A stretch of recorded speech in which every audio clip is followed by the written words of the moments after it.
Olá! Quem já teve dor de garganta sabe, fica difícil comer, beber, falar, engolir. A dor de garganta pode estar relacionada a inúmeros fatores. Um resfriado pode resultar dores nessa região, amígdala inflamada, infeccionada ou também infecções na laringe, na faringe. Antes da busca pelo alívio da dor através da automedicação, é importante identificar o problema, ter um diagnóstico com um especialista. E é sobre cuidados com a garganta que nós vamos conversar no programa de hoje. Qual é a função das amígdalas? Porque algumas pessoas têm infecções repetidamente nesse local. Chás, limão, mel, própolis realmente têm efeito na melhora da garganta? Ainda é comum a retirada das amígdalas nesses casos de amigdalites de repetição? E quando ela é retirada, há risco da pessoa começar então a desenvolver faringite, laringite? E a voz, como é que fica nesses casos? Como cuidar? Essas e outras questões serão debatidas. Aproveite para esclarecer a sua dúvida. Fique com a gente e participe. Está no ar Pense Saúde.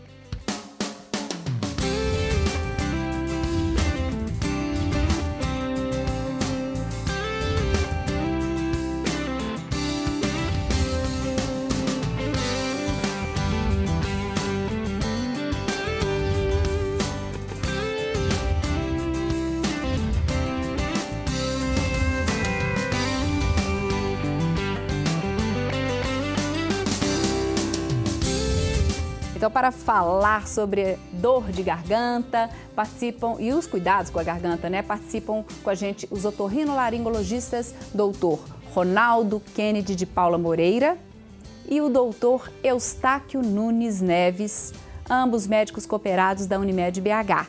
E você, claro, você também participa com a sua dúvida, pergunta, comentário, por telefone ou por e-mail. O número é 3209-0119. E o e-mail é saude@tvhorizonte.com.br. E para falar sobre esse tema, nós fomos até as ruas para saber se as infecções de garganta são mesmo frequentes. Será? Já teve alguma dor de garganta, amidalite? Ah, sim, isso é normalmente. Inclusive, um mês atrás, quando eu tive gripe, eu tive amidalite. Já. Dor de garganta inflamada, fiquei rouca. A garganta assim, sempre tem, né? Sim, já, com certeza. Sim, já tive sim, é comum isso aí. Bastante. Mês sim, mês não, dor de garganta e infecção, febre alta. Ou seja, é frequente e vários relataram sempre.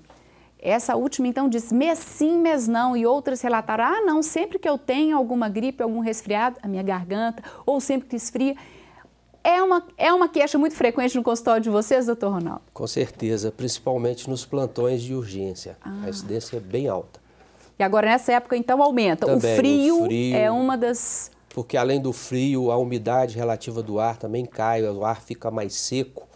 Isso às vezes leva a fazer com que o nariz fique entupido para melhorar o aquecimento do ar.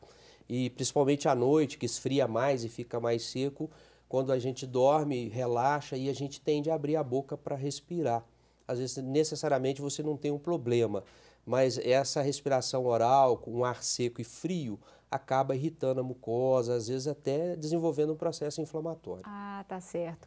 E é preciso o ar passar pelo nariz exatamente para ele já chegar aquecido e umedecido. Lá nos pulmões. Lá nos pulmões. Bom, esse então seria um dos fatores. Você acabou de citar um dos fatores que podem gerar dor de garganta, e não né? significa necessariamente que tem uma doença, mas um quadro reativo. Isso pode acontecer. Agora, quais são os outros fatores ou tipos de problemas que podem ocorrer na garganta, doutor Eustáquio? Pois não, boa noite, Márcia, meu prezado amigo Ronaldo, telespectadores, boa noite. Sejam bem-vindos vocês, né? Nós agradecemos sempre a presença de vocês. Bom, outros fatores nós poderíamos citar processos infecciosos, sejam eles viróticos ou bacterianos, né? Dentre eles amigdalite, faringite. Por que essa diferenciação? Existem estruturas anatômicas diferenciadas, né?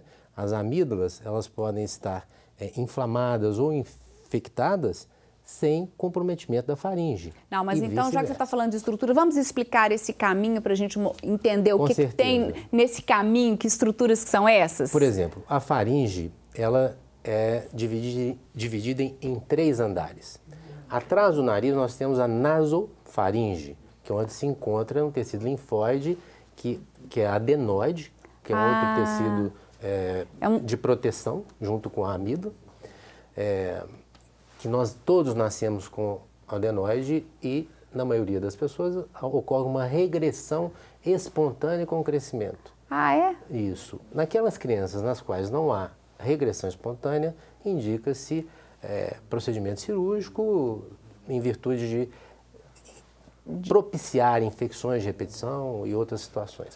Então seguindo o nariz lá atrás, nós temos a nasofaringe. Abrindo a boca, atrás, nós temos a orofaringe. Abaixo e posteriormente à laringe, nós temos a hipofaringe.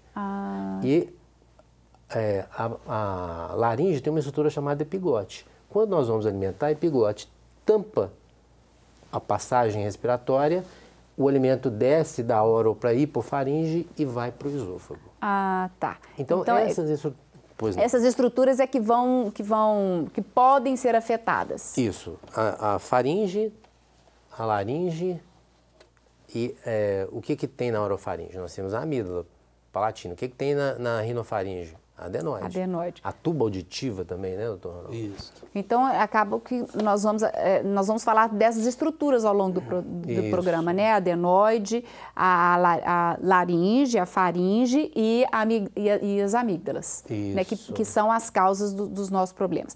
Além dessas estruturas, me parece que nós fomos às ruas também para saber dúvidas, e teve uma pessoa que levantou uma questão interessante, que pode gerar dor. Vamos conferir, acho que está no ponto aí, vamos conferir. Uma dor de garganta que aparece em algumas pessoas que não conseguem identificar, já aconteceu comigo inclusive, que é uma garganta ácida e doente, inflamada, causada por gastrite, por refluxo, né?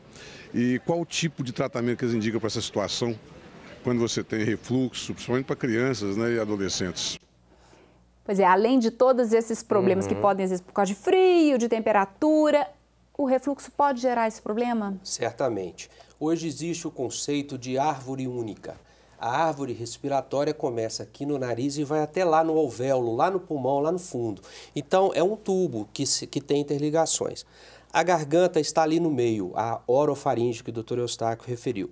Abaixo está a laringe. Nós temos a traqueia aqui na frente e atrás tem o esôfago. Então, são estruturas muito próximas.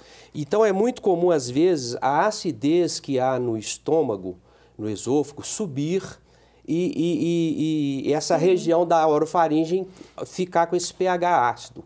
Isso é muito mais intenso que tem as chamadas hérnias de hiato, que o esôfago é um pouco mais alargado. Mas não significa necessariamente que o paciente tenha. Essa própria alteração da acidez local pode gerar um quadro de dor de garganta, inclusive pode também gerar rouquidão. A pessoa pode ter uma disfonia, uma rouquidão. Porque são tecidos que não estão preparados para essa acidez e que ficam recebendo, né? Exatamente. E a grande maioria desses pacientes, por exemplo, tem endoscopia normal, não tem gastrite, não tem úlcera. É uma situação de pH que a gente fala, né? De acidez na região da oro e hipofaringe. Tá. E aí, ele até perguntou qual seria o tratamento nesse caso para essas dores de garganta. Aí o tratamento... O tratamento é clínico, é com remédio. E hoje nós usamos um grupo de medicamentos que nós chamamos de inibidores de bombas de próton para melhorar essa acidez, que são o omeprazol, o pantoprazol, o lanzoprazol. E você melhora esses quadros com esse tipo de tratamento. Ou seja, o tratamento é para o refluxo, né?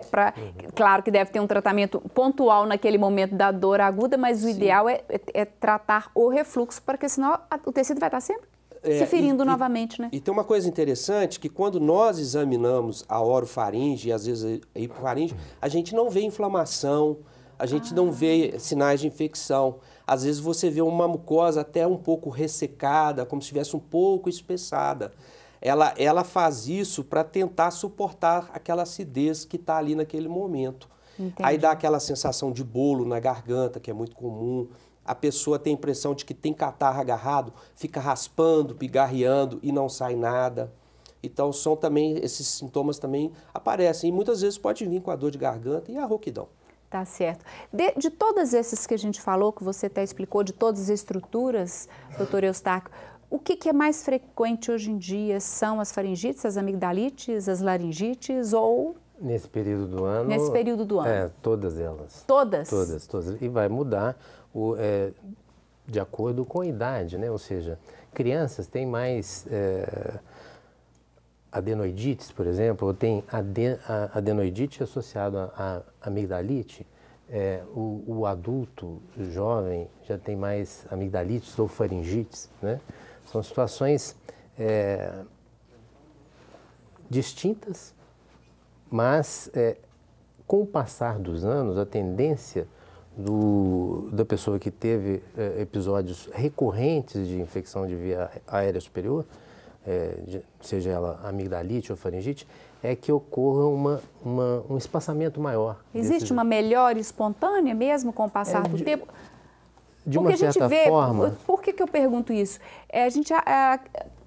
A sensação que a gente tem é que crianças são muito mais afetadas com isso do que os adultos. Não é comum no dia a dia nós recebemos pacientes idosos queixando de amigdalite. Ocorre uma atrofia desses tecidos. Entendo. Então isso não é da clínica do dia a dia. Raramente você vai ver um paciente de uma determinada idade avançada num consultório, numa urgência por conta de uma amigdalite. Ele vai estar ali por causa de um envolvimento das vias aéreas superiores como um todo. E o grande público é o infantil e o adulto jovem, adolescente e tal. Nós daqui a pouco, então, a gente vai voltar e vamos conhecer o caso exatamente de uma adolescente que vai relatar para a gente qual é o caso que aconteceu e nós vamos comentar depois. Estamos hoje falando sobre saúde da garganta. Nós vamos para o intervalo, mas enquanto isso, aproveite para participar dessa nossa conversa que volta daqui a pouco. Você pode participar por telefone ou por e-mail, lembrando que o número é 3209-0119 e o e-mail é saúde@tvhorizonte.com.br. Aproveite para esclarecer suas dúvidas. E o Pense Saúde volta já já.